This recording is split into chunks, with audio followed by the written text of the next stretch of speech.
push it forward.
Well, welcome to Midday. Pastor Dan here. We're really excited to be with you today, and I hope lots of people jump on, because I think we have a topic that so many people can relate to. This is a real practical noontime today. We're going to be talking about honoring parents, and we're not going to revisit so much the theology of it, but we're going to get down into some of the practicalities of how you honor parents, and I really hope that you're blessed today.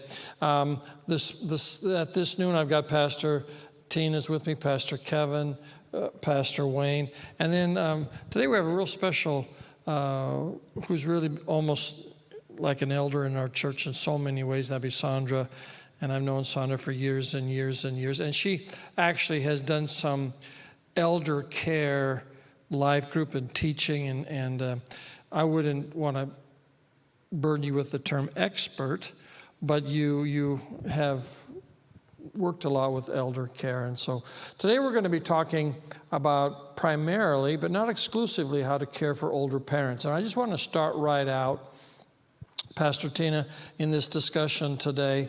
There's a lot of caveats that need to be said kind of up front.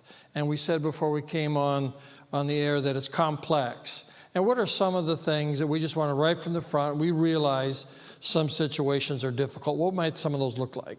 Yeah, I know when you were preaching, Pastor, in the online campus, there was a variety of people just asking, like, how do you honor parents who've been abusive or are abusive?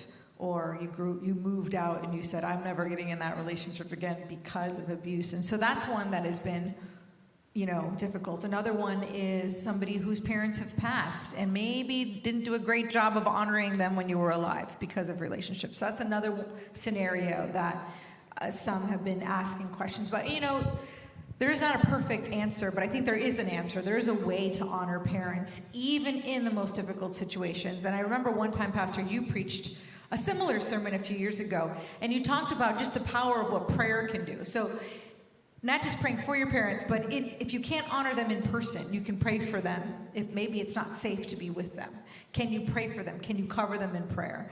And so those are a couple of caveats. I think another one that we heard was somebody who just hasn't seen they can't find their parents. Maybe somebody who's adopted and they don't know who their biological parents are or can't find them. Like, how do you honor in those situations? So I'm just throwing these questions out. It would be great to hear others talk. So the principle of honoring your father and mother is very clear in Scripture. It's Old Testament, New Testament, right?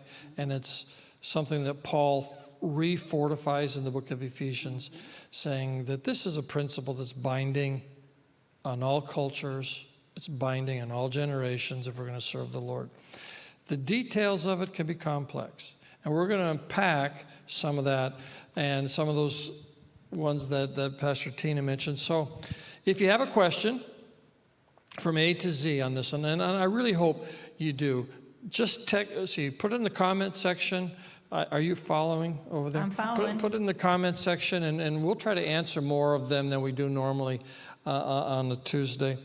Sandra, your parents have passed, but you've cared for your mother. Yes. And what are some of the needs that you see that we should keep in mind of elderly parents? Some of their needs.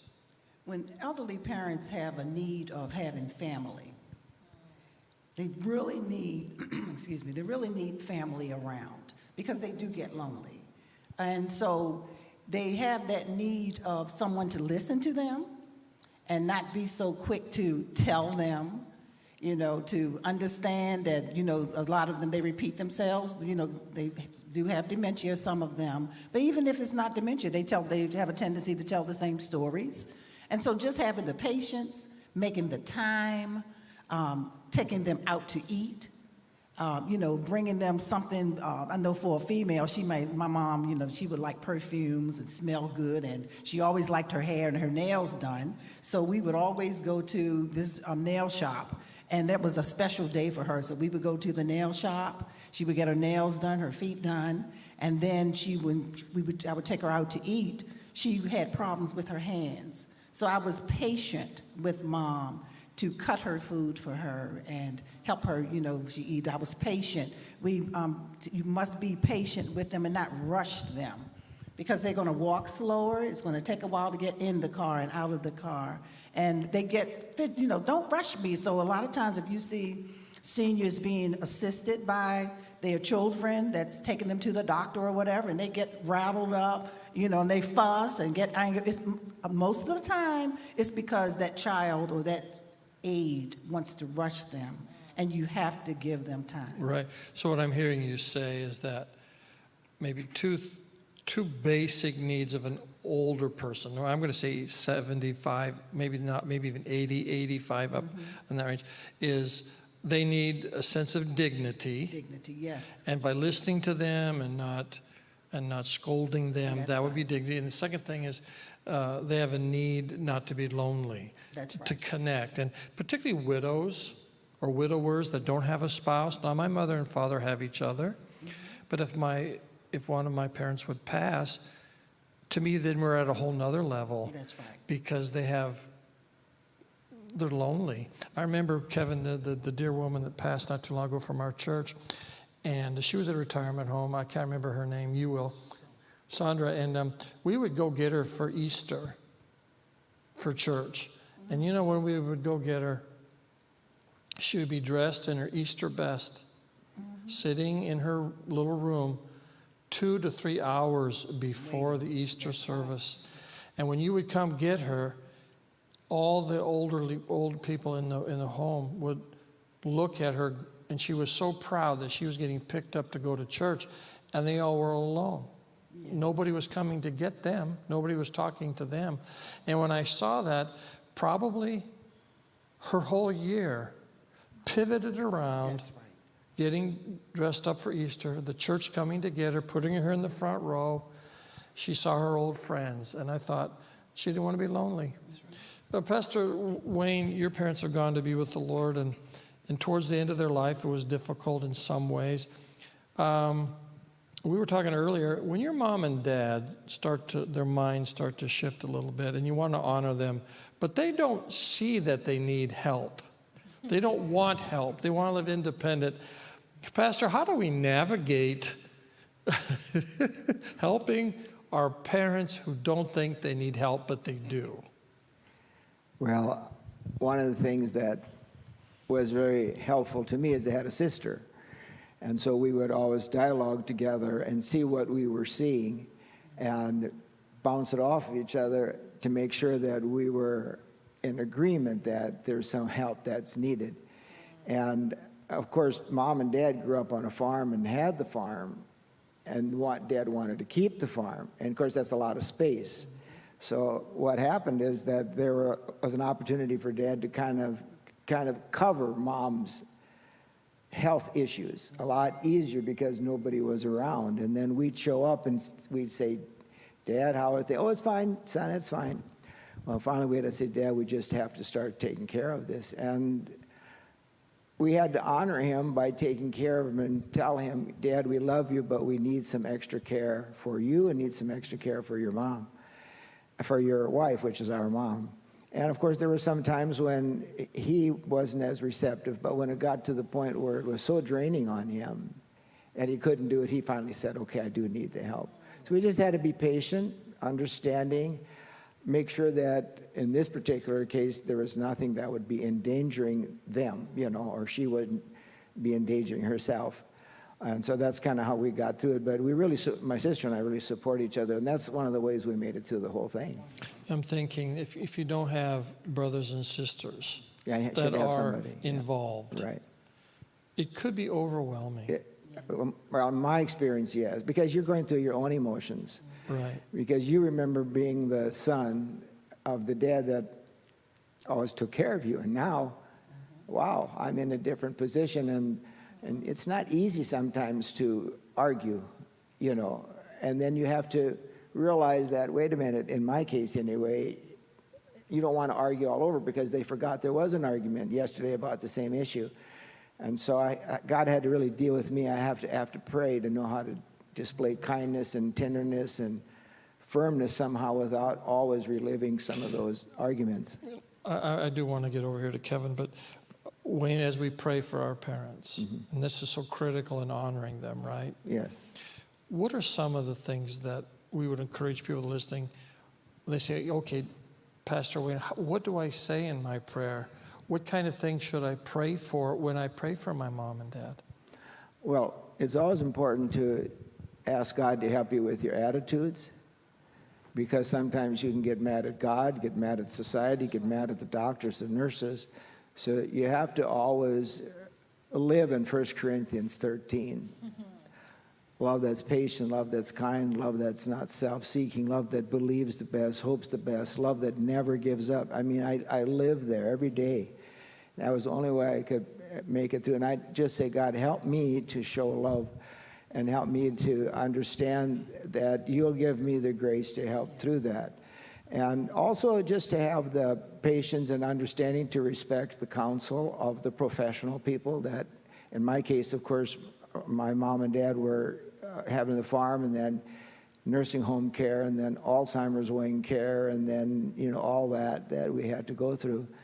And we had some people then, what was also really interesting and humbling was to go to some secular people that had already gone through the Alzheimer training, if you want to call it, schooling, education, because, as Christians, charismatic Pentecostal Christians, we think we know all the answers and we'll just pray in tongues and cast out the devil and it's going to solve everything. And, well, it wasn't quite that easy. So we got some people and they helped us with that. But just on a side note for the listeners, I'm of an age now where I want my grandchildren to take care of me, Pastor Dan. So I'm starting to get the phone calls. And Wayne, you didn't know this, but this is an intervention. Tina has arranged a really nice home for you. Yes. But because I'm 68, so I'm thinking about taking care of, when my parents were in their 70s and 80s. But, I'm working on my will and have done that, my wife and our cemetery plot and our insurances and power of attorney and executor of the will and all of that stuff. And then talking to my kids about it, because my dad didn't ever want to talk about it. Every time we brought the subject up, he just switched the subject. Only problem with me is I talk about it sometimes so much. Dad, Really? Tina, Wayne and detail. I've never put those two together. Well, Wayne, what I'm hearing you say is one way to honor our parents is to help them prepare for their last days, which, if you will, power of attorney. Yes. And we don't want to go down this trail, but both you and I almost waited too long to do the power of attorney, because once they're not able to do that, then you have to get a judge involved. Yeah. And then you got a problem. Pastor Kevin, both you and Wanda's parents are all alive. what a heritage and a blessing for you, and wanted to be in your 60s and everybody's still alive. When you think about honoring your mother and father, and you guys have, well, one thing I know is your wife calls her mother like every day or something like that, and they talk every day. Twice a day. Twice a day. When I heard you say that years ago, I thought, that's not hard to do. And I learned from you. So when you think about honoring your parents as they get older, what emotions do you have to deal with, Kevin, in your personal emotions, and how do you become what they need in these days?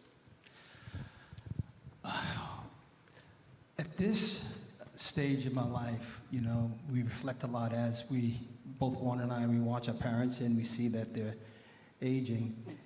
And because they did such a phenomenal job in loving us and caring for us and providing for us and our kids, our heart is, God, whatever it takes, whatever we need to do, we want to do it.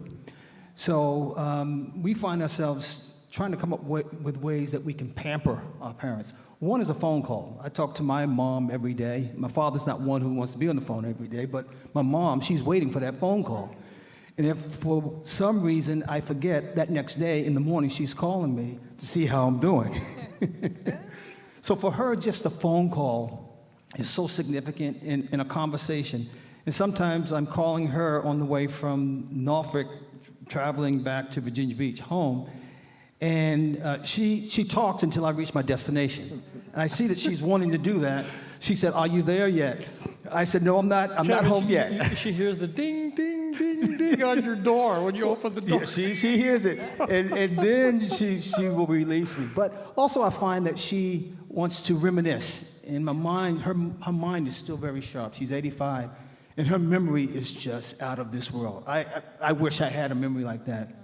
She's recalling things when she was a young girl. And she's talking to me about, I can remember when I was a young girl, and this particular person said this to me and taught me how to do X, Y, Z. And she talked about the relationship with her mother. And sometimes I'm saying, okay. But I just listen and let her finish it because, she has so many wonderful stories and wonderful memories that just being there. And sometimes, at the end of the phone call, she said, "Thanks for listening to me. Thanks for calling me today." It's $1 million. Now, for my dad, I find that it's important that I'm intentional in finding ways to empower him. Because, again, my mother likes to be pampered. My father, he still wants to be in charge, in the provider. And he's 90 years old, and he still wants to cut the lawn. He still drives. And finally, we hired someone to come by and cut the lawn and cut the hedges and things like that. He said, "No, but I can cut the back." And at first, I was pushed. I said, "No, you don't have to do that. And I don't want to see you on a ladder either," because he was climbing a ladder to cut the hedges. And I could tell, I thought I was doing a good thing. But actually, it was demeaning to him. He didn't say that. So I kind of pulled it back and said, "Well, Dad, if you still want to cut the back lawn, that's fine. Go ahead and cut it." Because he still needed to feel that as long as I'm healthy, let me do it. Now, he could do the whole lawn, but he could still do the back one, or he still wanted to do the back one. I said, fine. So I try to find ways that he feels empowered, because sometimes I want to step in and pay a bill, and he doesn't want that. Right. It takes away something. You mentioned dignity. Yes, right. And he's thinking, no, I want to give to you. I want to provide, still want to provide for you. And when I come in and I want to write a check out and pay off something, that's not necessarily building him up. Right. So I had to learn that the hard way. But what I'm hearing from Kevin is, maybe you have an adult parent, there's something you want to do for them that is good and right and generous. But if you discount the emotion of your parent, how they feel about it, then in effect you're not really honoring, right? Even though it is an act of love, or maybe even an act of sacrifice. You got to process, what are they thinking? Pastor Tina, anybody throw any questions in yet you want to talk about? No questions, but people are loving it. So Thanks for your Tina, stories, by the way. Let's say you've had a rough go of it with your mom and dad. Now, you've got great parents. But let's say, like a mutual friend of ours hasn't had contact with her mother for 40 years, essentially. what are some mechanisms that you can think of that help us navigate honoring when some of the practical things like Kevin mentioned or Wayne mentioned, you can't do, but maybe you've been hurt, abandoned, abused. How do you honor those parents? Well, I think, like I said at the beginning, I think praying for them is the primary way. First of all, it does what Pastor Wayne said. It softens your own heart, right? So the scripture never lets us off the hook from forgiving. Never lets us off the hook from forgiving. And so much of honoring parents is a lot less about the parents and all about us, which is a lot of what Scripture's about. Like, we want people to earn what Scripture asks of us. And Christ isn't asking, like, well, love others, when they're lovable. No, it's love your enemies, right? So if you're talking enemies, that counts with parents, right? And so much more. And so I think it is a self-training, and there is not a one-size-fits-all answer, but I think it starts with prayer because I think it sets the trajectory of your heart. I think forgiveness is huge. If you have such strong feelings against a parent, I would encourage people to talk through it, get help, go to a counselor, figure out what is this block, where have I not forgiven? And you hear a lot of times forgiving doesn't mean forgetting. Forgiving doesn't mean that like you're okay with what has happened, especially if there has been abuse. Forgiveness never says what happened if it was abuse is okay, but what it does is it says, God, I give you that.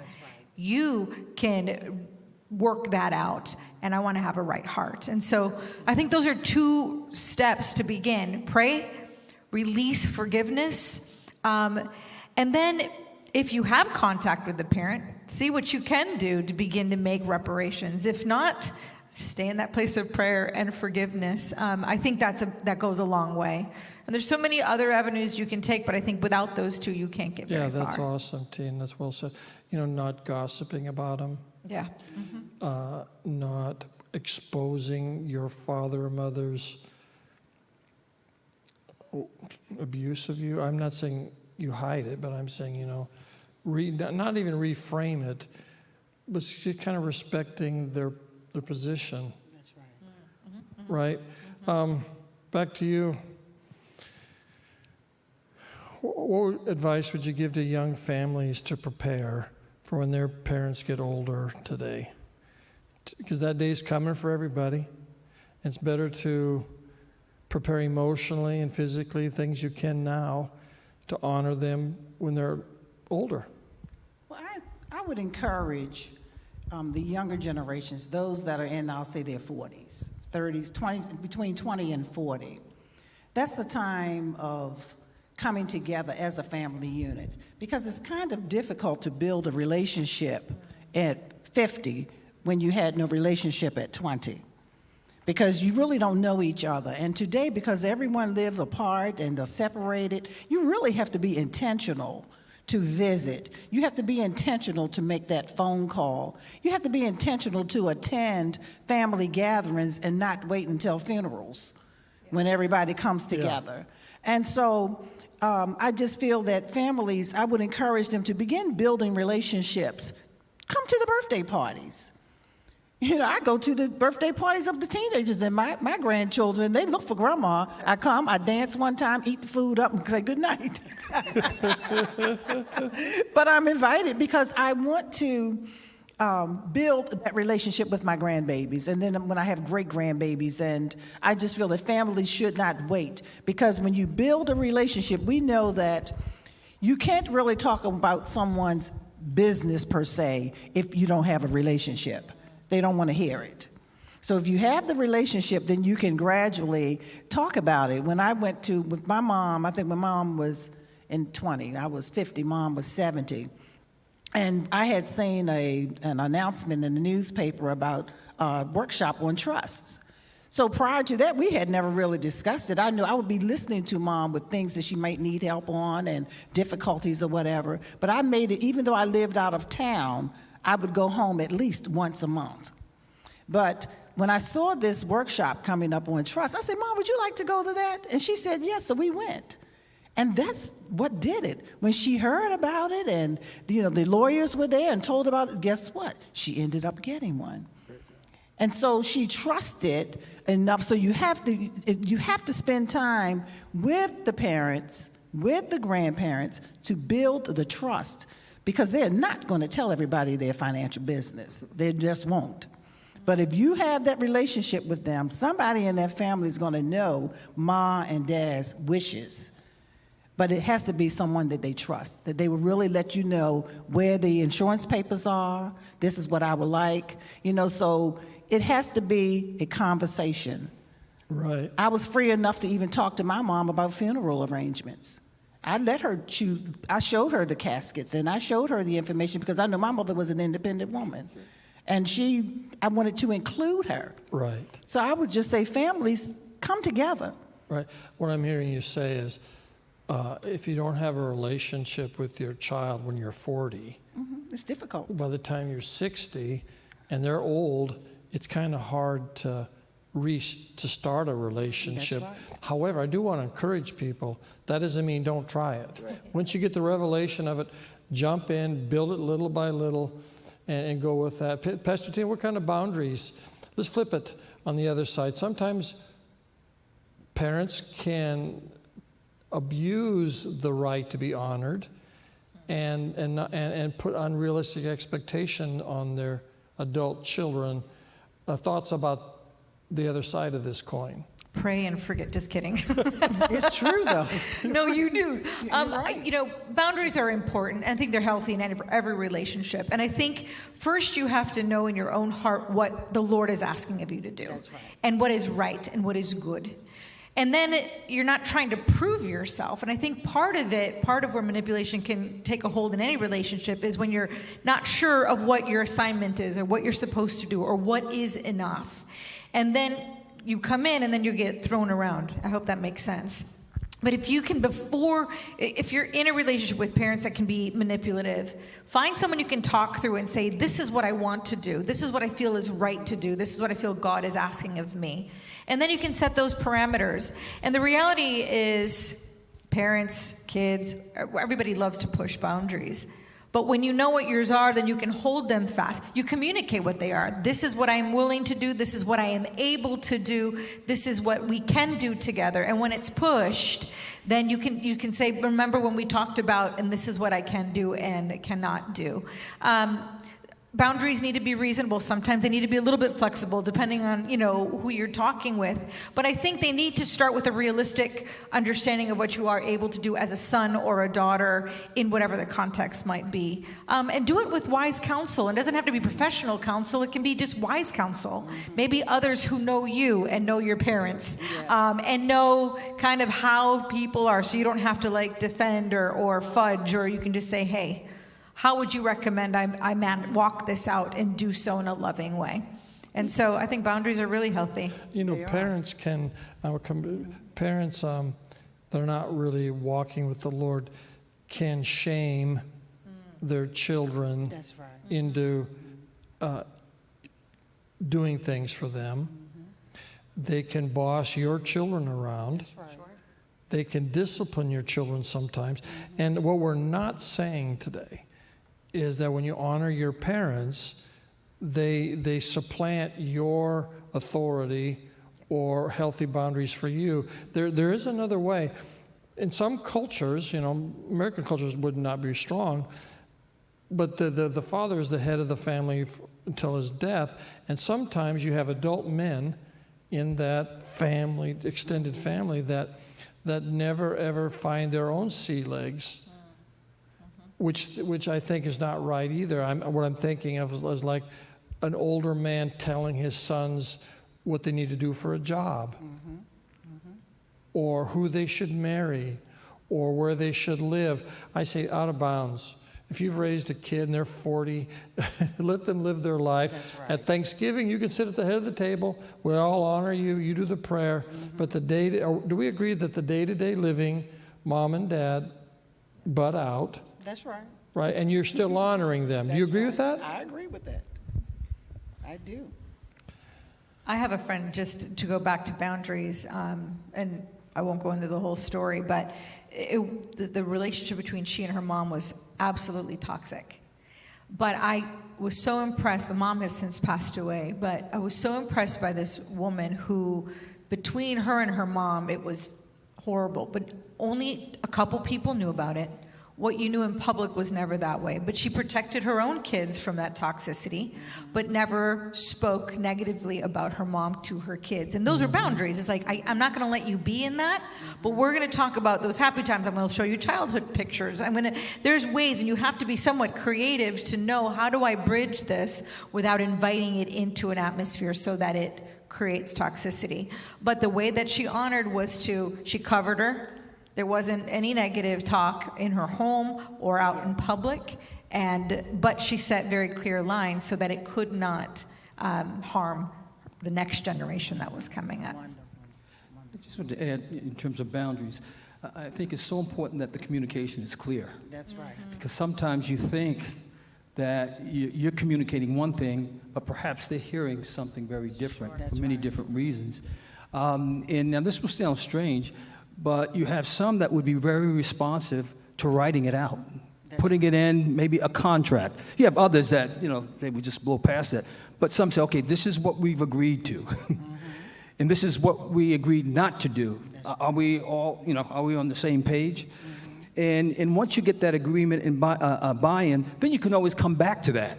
So, okay, this is getting out of bounds here. This is what you said would work for you, and this is what I said would work for me. So I would say writing that down, as I said, it doesn't work for everyone, but that's just another strategy of making sure that the communication is clear. You're making sure that you're hearing what they're saying, or you have a clear understanding of their expectation, but also that they have a clear understanding of yours as well. Pastor Wayne, in 1 Timothy 5, when it talks about widows and taking care of widows, the Apostle Paul is making a real strong link between honoring parents and finances. Now, we've been talking about attitudes, calling them, right, spending time with them, good communication, that kind of thing. But the Bible goes one step further and says, don't you call something korban. In other words, I'm not financially responsible for my parents because God has all my money. All the way to when you have a widow, he says, the church shouldn't take care of widows. You take care of them. Yes. And it's talking about money. When you think about putting parents into facilities, when you think about bringing parents into your home, when they want to live independent and you got to navigate all that, what kind of advice would you give to those that are tuning in about what is a healthy way to look at your financial responsibility to your mother and dad? Well, of course, I have my own experience that I can rely upon, and of course, some of the people that I've worked with. But there's different levels of finances that people have when it comes to this, and it depends on how they've managed their finances. And I believe it's important, again, we come back to what's been emphasized over and over again, is prayer, because each case is so different. That's right. And so you have to pray, ask God for wisdom on how you can use the finances that are available to you, the assets that you yourself have, the assets that your parents have, how much you have, don't have. I think one of the main things that we have to deal with in all of this that we're talking about is there's an enemy running around. His name is the devil, and he's the accuser of the brethren. And no matter what we do, he's going to always say we didn't do it good enough. He can tell us, you didn't really love your dad, you should have taken more care of your dad, you should have called him more, you should have made more financial arrangements, or maybe, we have to listen and know his accusing voice, as well as listen after we pray and know the Father's approval voice, so we can make the correct steps of faith. And in our particular case, we had some finances available, made some decisions, and used the assets that Dad had on the farm to help with their care. Went to the state of Minnesota, the social workers, and found out all the rules because we went through 3 states, Pastor Dan: South Dakota, North Dakota and Minnesota, and each state has different rules and regulations concerning how that's going to be handled. And so we met in each particular case so that we would know how to distribute the assets or break up the assets, and so the assets would be taken care of, and their medical needs would be taken care of, and also what our responsibilities would be, and where does our responsibility end legally. So that's how we did it, and that's what I would encourage people to do. And of course, the more they can get in on it on the beginning, they'll not feel guilty of what they can or cannot do or how much they have and do not have, because it can be set up with the state. If you have an older parent, or maybe Sandra could help us. If you have an older parent that's widowed, and he or she's in good health, mental health, and they want to live with you because they're lonely, would you say it should be normative to say yes? Or how would you, if they want to live with you and they're not medically needy, what do you say to that? That's a tough one. That is very tough. I would say it's tough because you would know that as a Christian, you should say yes. You feel like, oh, I should say yes. But everyone is not a caregiver. Because if you bring your elderly parent into your household, that's really like a new baby. Because that changes the environment, they changes the dynamics of the family, and they're going to want time. You still have to give them time. And for me, I felt like even when I took Mom in, I wanted her to come. I had been asking her to come even before she got to the place that she came. And it just felt so good. And I can recall when she came and I just hugged her and I cried. And she said, "Why are you crying?" Because I knew that she needed to be there. She needed that care. And I just feel like no one should be made to feel guilty. I just feel it's our responsibility to do what's best for that parent. Because in some cases, some people may have a parent that's very manipulative, argumentative, that would cause dissension. So you have to pray about that thing. I love when you say pray. To me, that's so key. Because we have to be honest with God, acknowledging Him and have Him direct our path, telling Him the truth of how we really feel. Because if you really don't want that, then it's going to come out. So I believe we have to know our parents, do what's best for them, and get some counseling and just talk to someone that you can really be honest about how you feel. Because in some cases, the home is best. Years ago in the African-American family, Grandma was already there. So the children were there, Grandma was there, and that's something that's just natural. But now it's like when you don't know Mama like that and Mama hasn't been around like that, that goes back to that relationship, that building, that relationship between that mother, that father that's in that household, and that parent that's coming in. And even when you mentioned Sunday, that even if you have to look for a place for them to stay, you're still taking the responsibility of finding a place that's best. Not just any place, not just, what you feel, but know your parent, know some of the activities, check it out, make sure it's something that you can be comfortable with, that you would like. So that's also taking the responsibility, because having them at home, like my mother-in-law had suffering from dementia. She fell last year, and it helped. She couldn't walk. She cannot walk. She can't stand. And my sister-in-law is 70. I'm 70. I'll be 70 next week. You only look 55. I love you. Tina, I got But that from the you earlier have to make compliment. sure that when you bring them into the home that you can handle the care. Right. You have to be able to do the lifting and the pulling. And I watched my mother go through lifting and tugging. She was a therapist. But still, even when she helped her own mom, that lifting and that pulling and that tugging, and, someone has to be there to feed. Someone has to be there to bathe. So they're going to need services and you need outside help. And also the difficulty is when, just like your mom and just like my mother-in-law, I don't want her here anymore.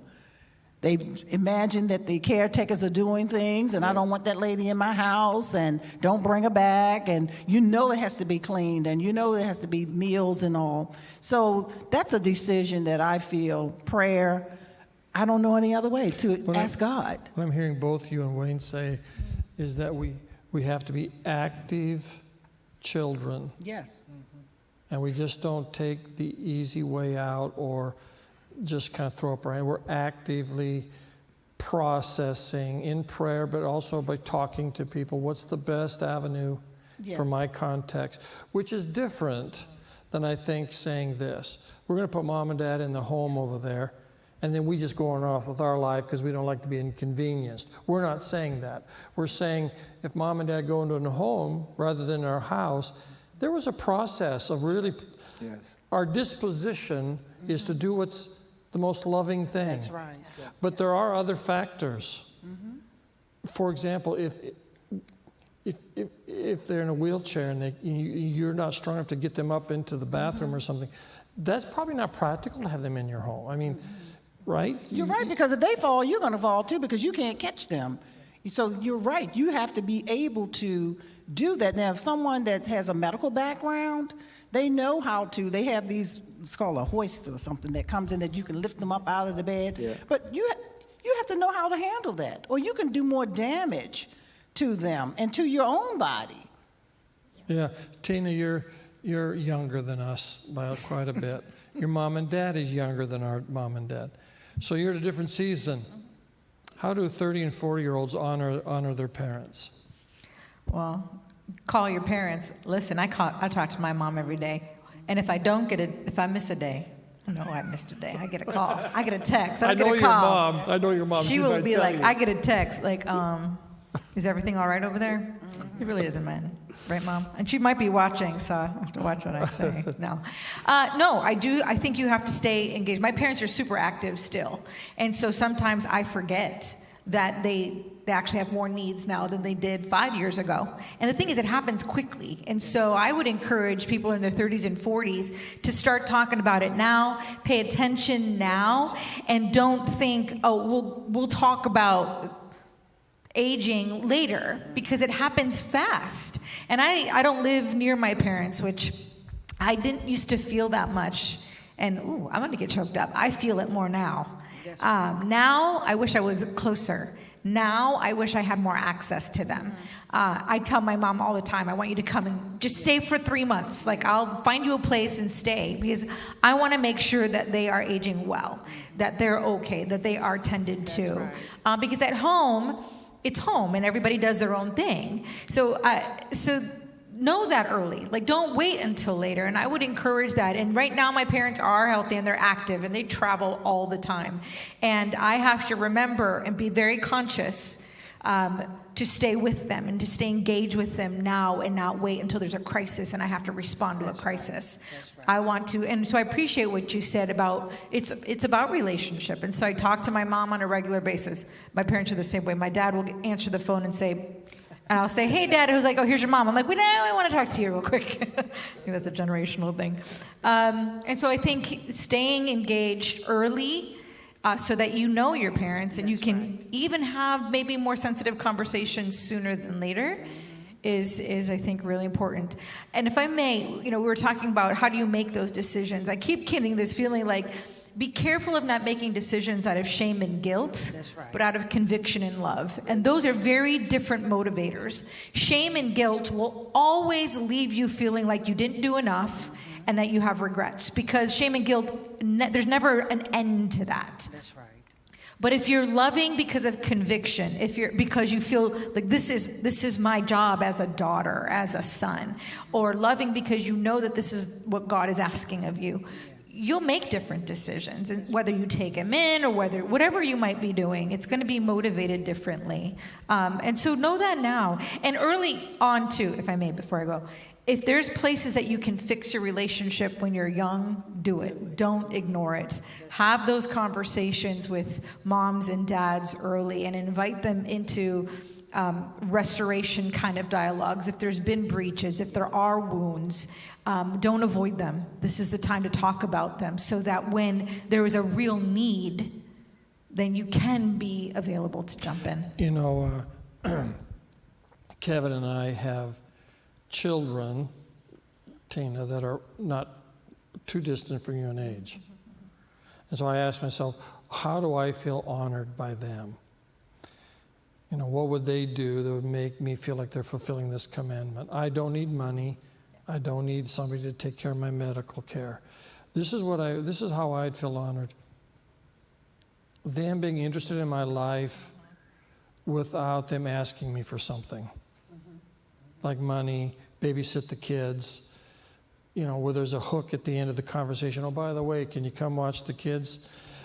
Take that hook off. And I feel honored when they brag publicly about how they were parented, or about our family, or about our family name. And they speak with a little bit of nostalgia about when they were raised. That makes every parent feel really good. We feel honored as parents when our children serve the Lord. Yes. We feel like we've not failed God. Yes. And to know they're in church, to know they're walking in some level of holiness, that I feel honored. I feel honored when our kids make something of their life. So they may think mom and dad aren't watching. We're watching. And when you get a promotion, or you get that new house, or you have that new baby, nobody's more proud That's right. than your parents. And I want you to know, I feel honored when you make something of your life. Or if you make a mistake, you clean it up. And last thing I'll say about how I feel honored, you've all said conversation. Pastor Umidi has this famous saying, the relationship is the conversation. It is. So it's not the money to be honored, right? That's right. It's not the being the power of attorney.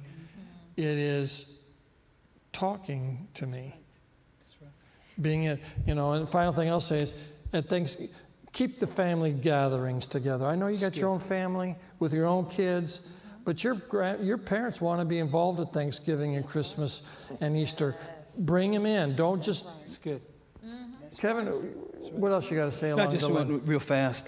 I feel honored when I get a call at 11 or 12 o'clock when my counsel is being sought. Kevin, that's generally for me. Yes. And again, I can be asleep and I get that phone call, Daddy, I need to talk to you. Yes. And hey, I'm wide awake. I'm all yours. And when I finish, giving counsel or simply listening, and then whatever stress was on the other line, that's gone. Boy, I said, wow, that felt good. Yes. And I feel honored when I get a phone call, daily phone call. Big guy, what are you up to? That's my son. Just that, and the conversation doesn't have to be deep or anything like that, but just, hey, thinking about you, on the way home or on the way to work, that small thing is honoring to me and blesses me. And I think kids sometimes think their mom and dad have their act so together, or they're so busy. Listen to me if you're tuning in today. If you have adult parents, there is never an inconvenient time for them to get a call from you. That's right. I mean, and then what you're saying, Kevin, is they are connecting with you and they respect your point of view, your opinion. You don't know how much that makes particularly dads. That's right. I don't know if wives would feel this way. I think they would. You're still needed. Oh, I do. You're still needed. Oh, definitely. I feel honored. When my girls, call me and I get a text message, Lisa, that's my little Lisa. baby that sticks to me. But she'll send a message in the morning, are you awake yet? And I say yes, and then the phone call comes. But I feel honored when they ask me questions. I feel honored when they say, Mom, what do you think? And I say, now, I can only tell you what God says. And I'm honored with that. I'm honored even with the marriages that they ask me, and the husbands trust me and ask me, well, your mom doesn't take sides, so we can ask your mother. And I'm honored when they, just like you said, when they do well, when they have achievements, when they tell me, you know, a teacher, Ma, you taught me how to be a Christian woman. You taught me how to be a wife. You taught me this. You taught me that. And so that I'm honored by that. I'm honored when my grandchildren, who are in their 20s, will call me and keep me update with how they're doing with school and how they're doing with work. And, Grandma, what do you think about this? Or what do you think about that? That blesses me. And they even tell their friends, call my mama. You know, call my mama, ask my mama. She'll do it, she'll help you, she'll help you. And that really blesses me because it just means so much that they appreciate, they look up to you like you have something to say, something to offer. And I'm blessed by Can I that. start calling you too? Sure you can. Okay. Sure you can. Well, we've got, I'm going to start with you, Tina, here. We've got maybe 10, oh, you got a question? I don't. Go ahead. Yeah, there's a question that did come Okay. up. Can I bring this Please, up? Is that real? please do. Somebody messaged and just said, can you discuss a biblical approach to honoring a parent when there are other siblings and sibling-in-laws involved and have different views on how honoring parents should work? Real question. I'm throwing it at you guys. I'd ask Wayne, but he's going to say If you want to, pray. yeah, but you're not the only one who's making the decisions on how to honor a parent. You've got spouses and then siblings and in-laws, but it's the same set of parents. The first thing I would say, hopefully there would be, let's say there's 5 of them. Get all 5 together at a Thanksgiving, Christmas, whatever, and see if there's some one thing they can all agree on. It's good.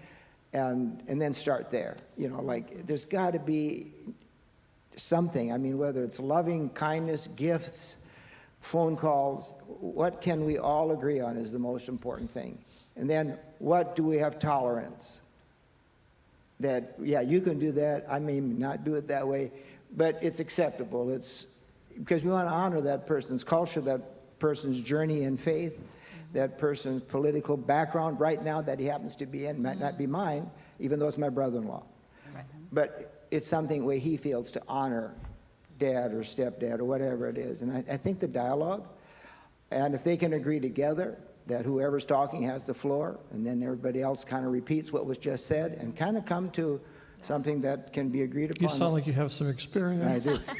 And then, like Pastor, you said, write it down. These are the 5 things that we've agreed. And then I think a time frame, that we're going to do this in time for the next 2 years, next 2 months. I think one of the things that this whole family situation, family problem, family adventure that we're talking today has to have a time understanding.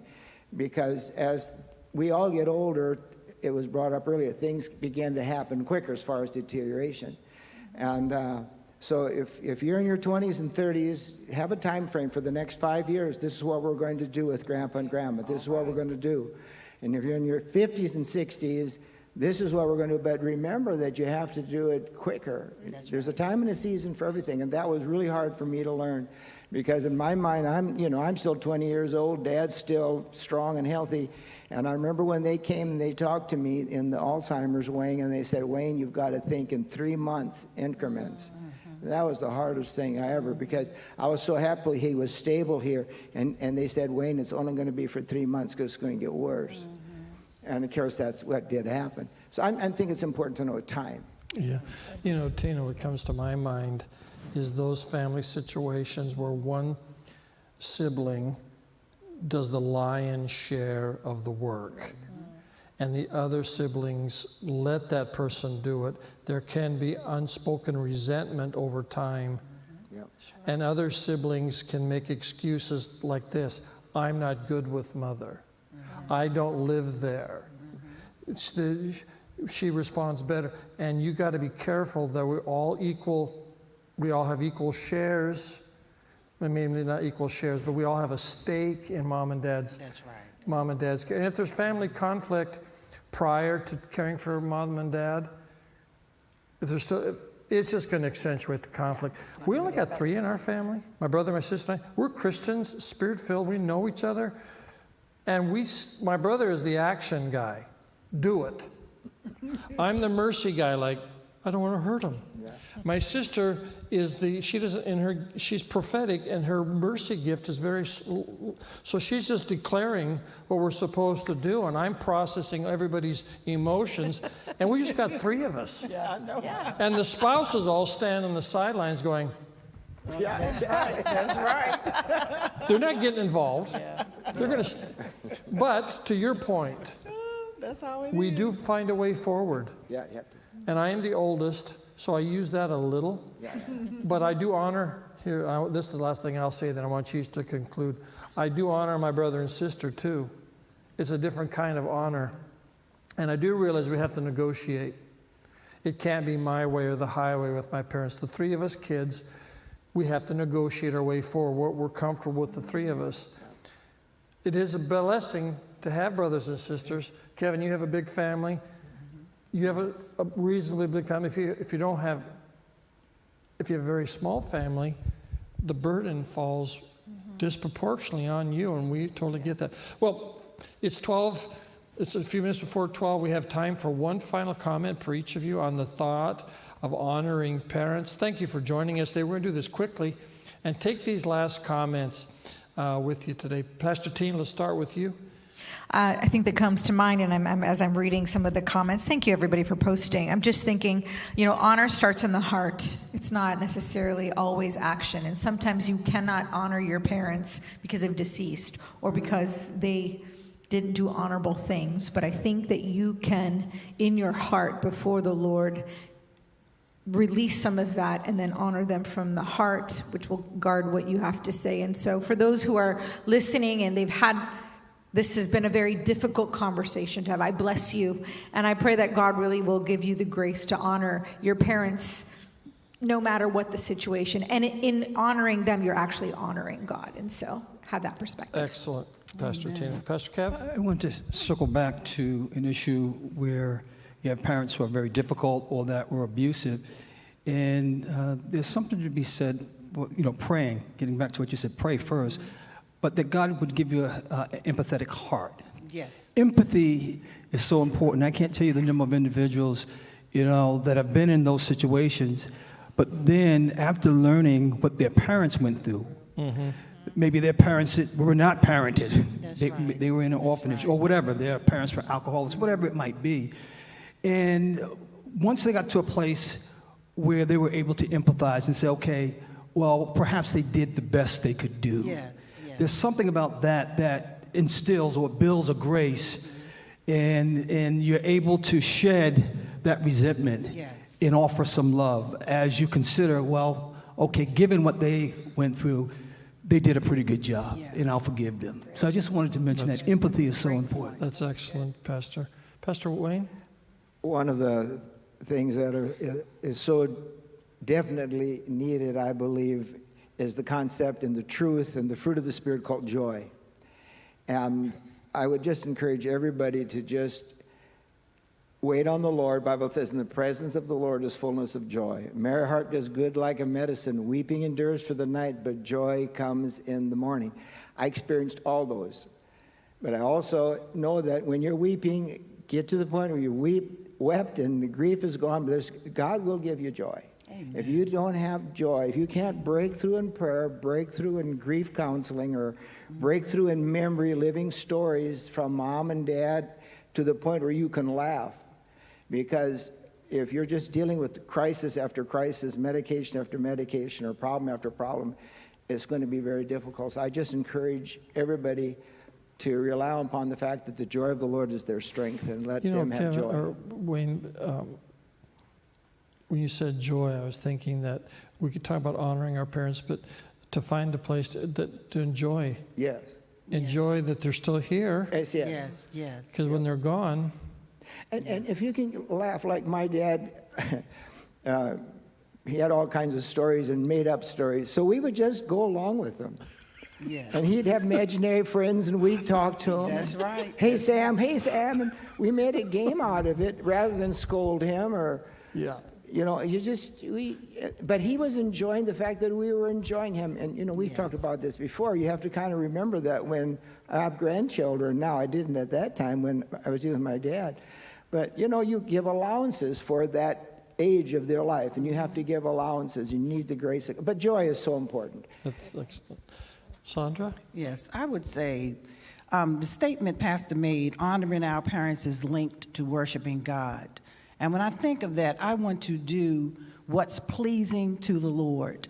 And so when we read these scriptures about obeying our father and our mother and honoring them, that our days may be long, with that promise to it, that encourages my heart to seek the Lord and to be honest, and Lord, help me with this so that I can do it. And one thing and also get the help and the workshops and the assistance. I went to a lot of workshops, senior workshops. And also, I just want to put a plug in for Tracy Green does a lifestyle of a caregiver every Monday night that deals with all of these issues. And so when we seek the help, it turned my mind around, because I began to be grateful that my mother chose me.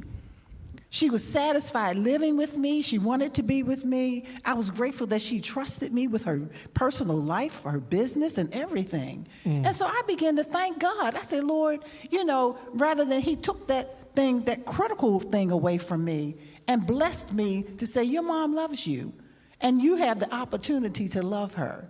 And so Corinthians 13, wonderful. love is patient. Love is kind. And so pray for patience. Pray that God will let you be grateful they gave you life, they were there, and to get to know them, to find out what type of childhood did mom have? What type of childhood did dad have? Because none of us know how to be a parent. And once you are a parent, then you begin to understand, like, oh my goodness, is this what it was?